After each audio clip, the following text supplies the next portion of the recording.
Hello, Internet. Take three. There are some days when a video comes together very quickly, and then there's other days when I kind of stumble around. So this is take three. Let's see what happens. But welcome to my cancer trek. I can't remember if this is going to be 62 or 63, but there's been quite a few of these, chronicling my cancer experience that began 3 years ago tomorrow.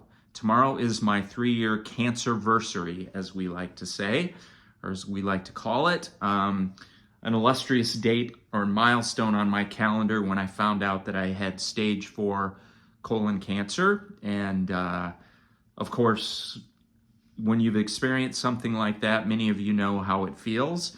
Nothing is ever the same after you have that sudden realization that you are a stage 4 cancer person and what that is going to mean for you. For me, all I can say as of today is that I'm super, super grateful because I never thought I would be here. The statistics show that there's not a lot of us that make it to the 3-year anniversary. And even fewer that make it to the 5-year. I mean, the current statistics still say that only about 15% of people diagnosed with stage 4 cancer make it to 5 years.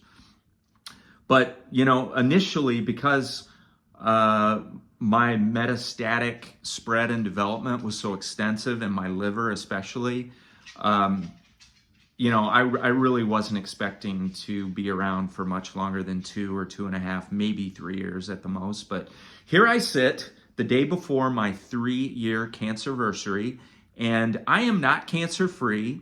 I'm not even really NED, which means no evidence of disease, but the very latest scans, blood work, assessments that I had, which were back in August, show that I only have traces of active cancer in my body after the last treatment cycle, which was in the late winter and early spring, and then ablation procedures that I had in July. You guys know about that because I've told you about it on this channel. So anyway, I am in a good spot. I'm not totally NED, but I have been pretty close to it.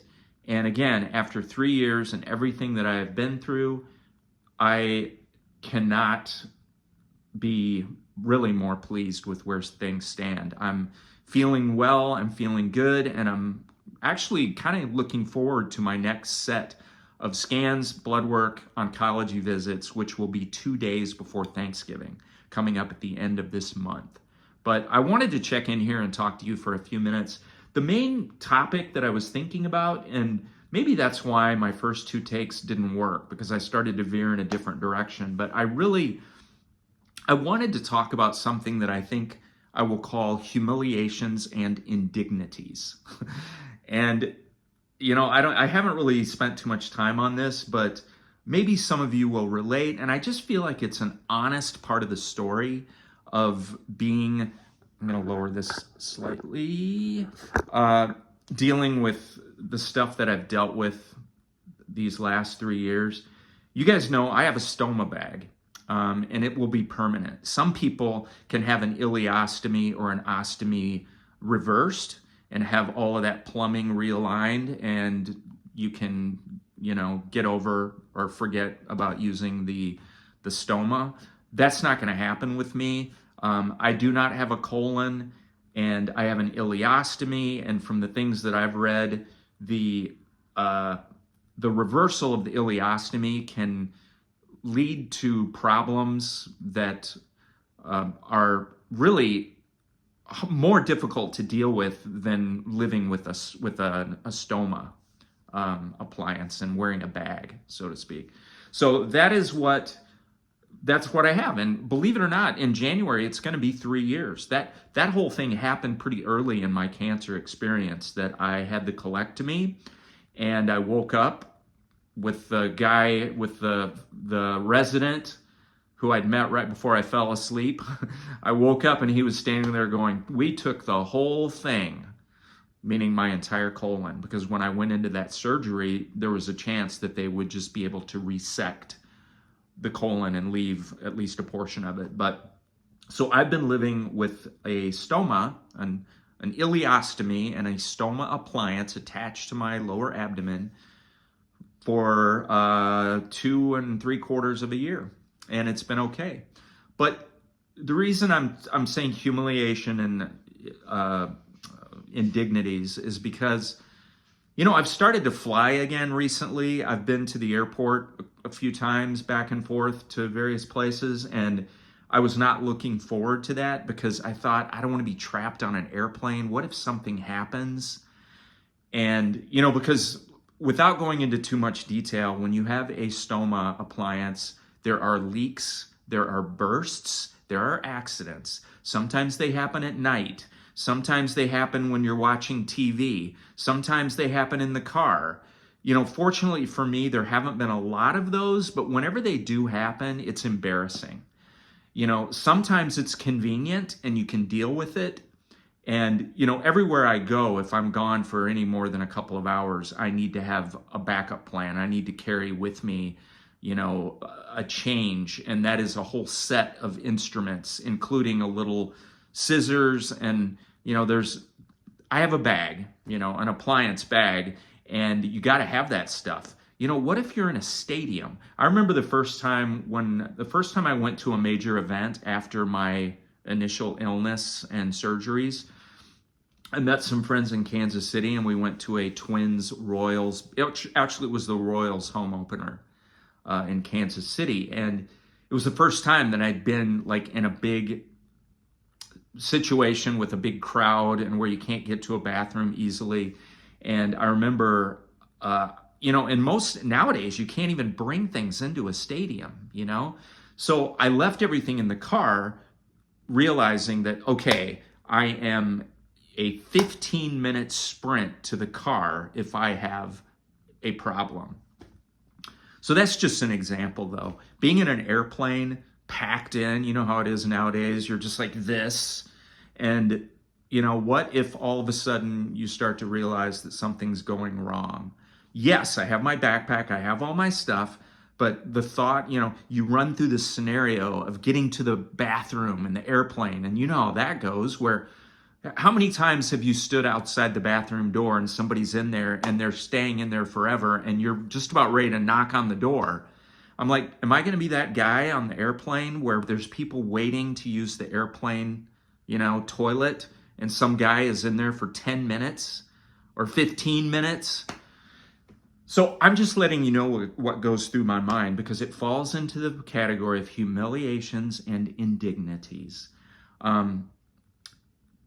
You know, staying, you know, in other people's homes, and the potential that you could soil the sheets or whatever. You wake up in the middle of the night and something's going on. So maybe this is TMI for some of you. I know it probably is, but I also know, because I've heard, a lot of you out there like the details and you want to hear the realities of the situation.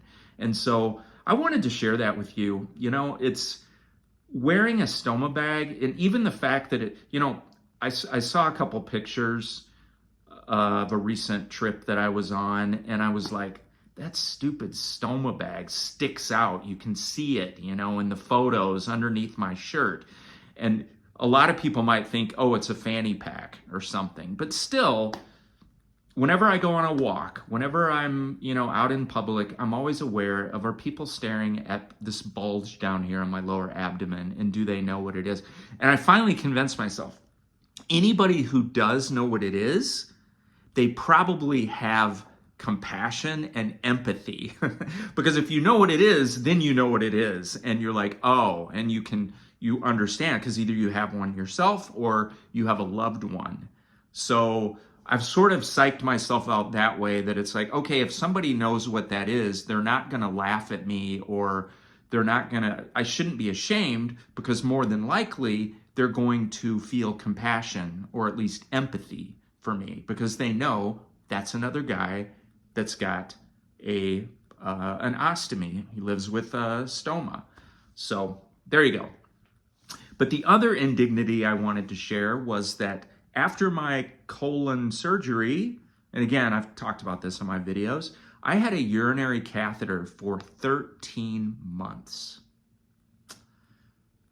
And that was at the same time that I had my stoma, which was new. But actually, both of those things happened. I woke up from that surgery with a urinary catheter and a stoma.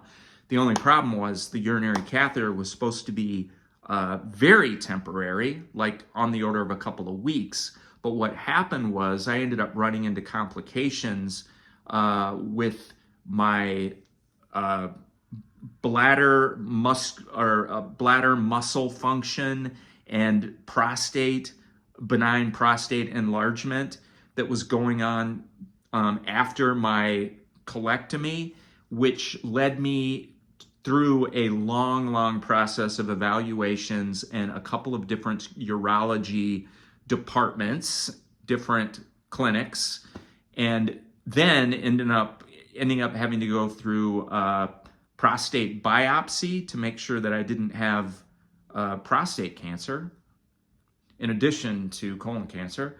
Fortunately, that all worked out. But the bottom line is it took a 13-month process between January of 23 and December of 23 before I was able to have my procedure to an enucleation of the prostate, it's called, which allowed me to finally say goodbye to that urinary catheter.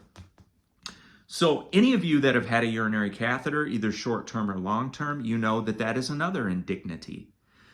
You know, going to public bathrooms. You know, I wore a leg bag for a while. And so I remember I wasn't able to wear shorts for that whole year. You know, I wore sweatpants and baggy cargo pants all the time.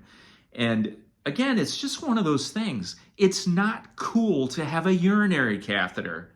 It's hard to feel like you're just sort of a normal person when you're walking around with a stoma bag and a urinary catheter. Okay, that's the whole point of this video. Humiliations and indignities. I can say that I was ashamed or I was embarrassed or it causes me to take a hit, my self-esteem, whatever. But guess what? The other side of it is that it completely humbles you. It is a study in modesty. It is a study in compassion and empathy for other people.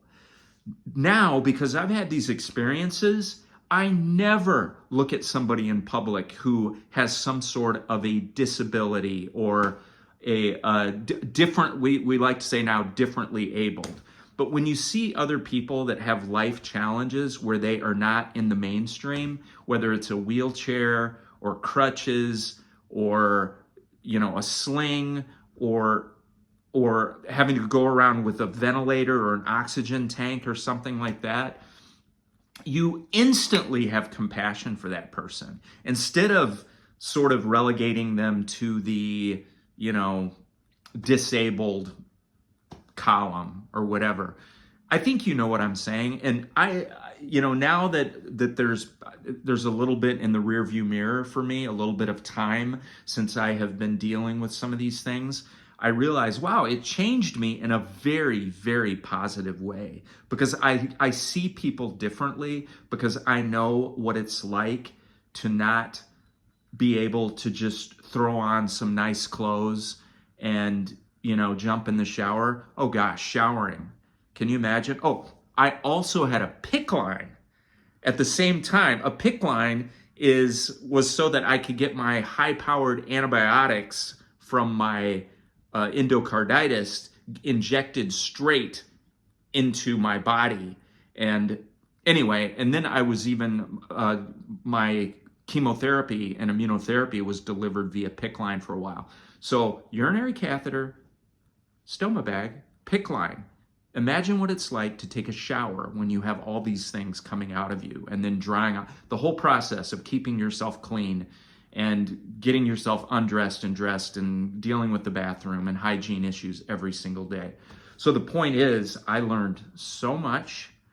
I went through periods where I was very embarrassed and ashamed and, yeah, even just felt humiliated by the fact that I was such a decrepit person. But it changed me. and I made it through to the other side. I still have my stoma bag, but I don't have a PICC line anymore, and I don't have a urinary catheter anymore. So, yeah, you guys, here on the eve of my 3-year cancerversary, I wanted to share that with you. Maybe some of you have health situations that make you feel like you're a bit odd, or you're out of the mainstream, or you have something that you have to deal with and you think nobody else understands this. I think if we are strong enough to get through those times and deal with those times, and also if our identity or our self-identity is in something bigger than our physical self, or we learn to put our identity and our self-confidence in who we really are instead of what we might look like or what category we fall into, I think it's a big thing. And I am happy to say that I survived that stuff, and I'm still surviving that stuff and learning new things, and I hope growing because of them. So, okay, we're up to 16 minutes, which is a long video for me. But there you go. Happy Halloween, everybody. And thank you for being with me on this cancer trek, which the video, I've only been doing videos for less than 1.5 years, but, or maybe it's 2.5. Are we up to, yeah, almost 2.5 years. But the cancer trek itself has now been, is now reaching the 3-year mark. And I love every one of you. And I'm so glad you're here. Whether you are new to the channel or whether you're one who's been with me since the very beginning, thank you so much. And I will see you next time. Bye-bye.